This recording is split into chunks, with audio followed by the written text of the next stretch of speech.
Vous pensez économiser. Vous êtes en train de perdre. Chaque année, les Français dépensent 1200 € pendant les soldes. 1200 € d'achat qu'ils n'auraient en jamais fait sans l'étiquette rouge. Sur 10 ans, 12 000 € d'objets que vous ne porterez qu'une fois, de gadgets qui finiront dans un tiroir, de bonnes affaires qui n'en éteignent pas. Et le pire, votre cerveau est physiquement incapable de résister. Les soldes exploitent un mécanisme neurologique que vous ne pouvez pas désactiver. Je vais vous montrer lequel et comment le contourner. Quand vous achetez un pull à 40 € au lieu de 80, vous n'économisez pas 40 €, vous dépensez 40 €. Cette phrase semble évidente, mais votre cerveau refuse de l'accepter. Parce que votre cerveau ne calcule pas ce que vous dépensez, il calcule ce que vous croyez économiser. Et c'est exactement là-dessus que les soldes sont construites. Une étude du MIT a montré que le mot « solde » active la même zone du cerveau que la nourriture quand vous avez faim. Ce n'est pas une métaphore, c'est de l'imagerie cérébrale. Votre cerveau traite une réduction comme une récompense, pas comme une dépense. C'est pour ça que vous ressentez du plaisir en achetant en solde et de la culpabilité en achetant au prix fort, même si c'est le même objet, même si vous n'en avez pas besoin. Mais l'illusion de l'économie, ce n'est que la première couche. Dessous, il y a quelque chose de bien plus manipulateur. En France, la loi impose que le prix barré soit le prix le plus bas pratiqué dans les 30 jours avant les soldes. Mais les marques connaissent cette loi. Et elles la contournent. Première technique, gonfler le prix 5 semaines avant, le baisser légèrement à 4 semaines, puis afficher ce prix légèrement baissé comme référence pendant les soldes.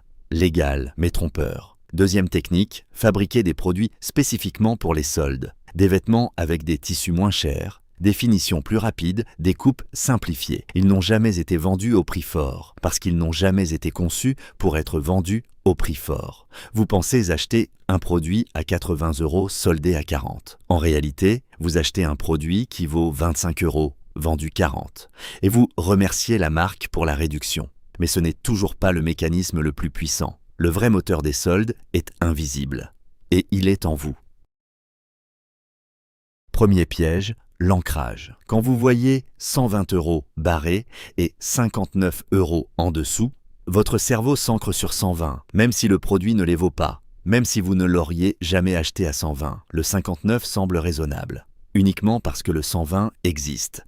Sans le prix barré, vous auriez regardé ce pull à 59 € et vous auriez hésité. Avec le prix barré, vous ne réfléchissez même plus. Deuxième piège, la rareté artificielle. Dernière des marques, plus que 3 en stock. Offre valable jusqu'à dimanche. Votre cerveau détecte la rareté et déclenche un réflexe de survie. Vous achetez non pas parce que vous voulez l'objet, mais parce que vous avez peur de le perdre. La peur de manquer est plus forte que le désir de posséder. Troisième piège, l'effet de meute. Vous voyez la foule, vous voyez les gens courir, vous voyez les paniers pleins, et votre cerveau conclut, si tout le monde achète, c'est que c'est une bonne affaire. Sauf que tout le monde se dit la même chose. Et personne n'a fait le calcul. Ces 3 pièges fonctionnent ensemble. L'ancrage vous convainc que c'est pas cher. La rareté vous dit de vous dépêcher. Et la foule vous confirme que vous avez raison. Un système parfait. Et quand vous additionnez les dégâts, le chiffre est brutal. Le Français moyen dépense 1200 € par an pendant les périodes de soldes. Soldes d'hiver, soldes d'été, Black Friday, ventes privées, Cyber Monday. Sur ces 1200 €, les études montrent que 60 à 70% sont des achats non planifiés. Des achats déclenchés par le prix, pas par le besoin. Soit 800 € par an, d'objets que vous n'auriez jamais achetés sans l'étiquette rouge. 800 € par an, sur 10 ans, 8 000 €, sur 30 ans de vie d'acheteur. 24 000 € gaspillés, en pensant économiser. Et les vêtements achetés en solde, en moyenne, ils sont portés 3 fois. 3 fois. Puis ils rejoignent les 30 kilos de textiles que chaque Français jette chaque année. Les soldes ne sont pas un service rendu aux consommateurs. C'est un outil d'écoulement de stock. Les marques produisent volontairement plus que ce qu'elles vont vendre au prix fort, parce qu'elles savent que les soldes existent.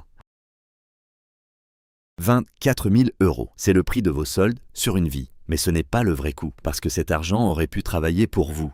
800 € par an, placé à 7%.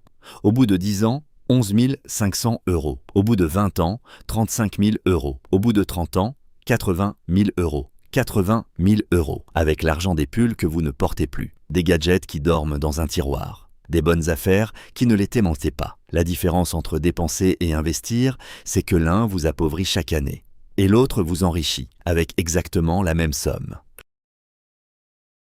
Le cycle est simple. Produire en masse, vendre ce qu'on peut au prix fort, écouler le reste avec une étiquette rouge.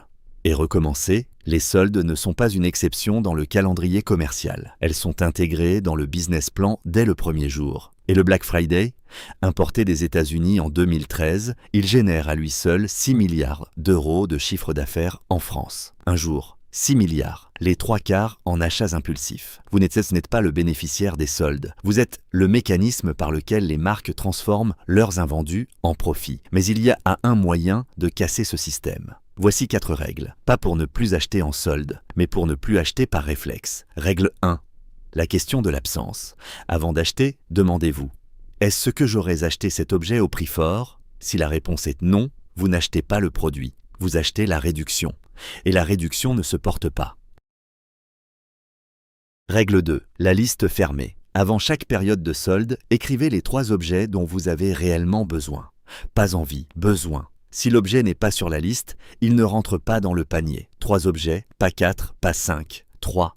Règle 3. Le coût par utilisation. Cet objet coûte 60 €, vous allez le porter 5 fois.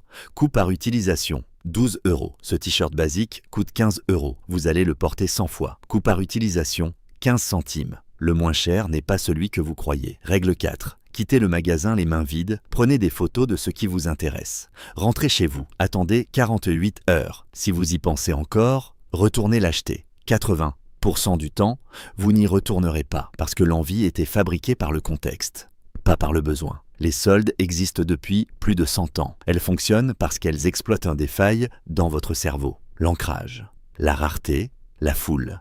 Des mécanismes que vous ne pouvez pas éteindre, mais que vous pouvez reconnaître.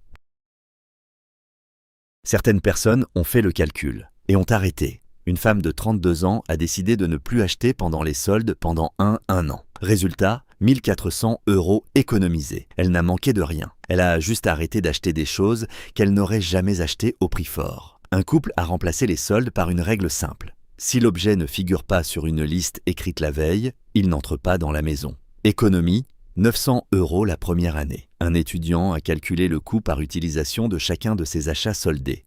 Sur 15 articles achetés en solde, il n'en utilisait régulièrement que 3. Les 12 autres lui avaient coûté 380 € pour rien. Le point commun, ils n'ont pas résisté aux soldes par la volonté. Ils ont changé leur méthode. Et c'est exactement ce qu'on va faire maintenant. 24 000 € sur une vie. C'est le prix de votre illusion d'économie. À partir de maintenant, chaque étiquette rouge est un signal d'alarme, pas une invitation. La semaine prochaine, on parlera du piège le plus discret de tous, celui que vous payez chaque matin sans y penser, le prix de vos habitudes quotidiennes. Abonnez-vous pour ne pas le manquer.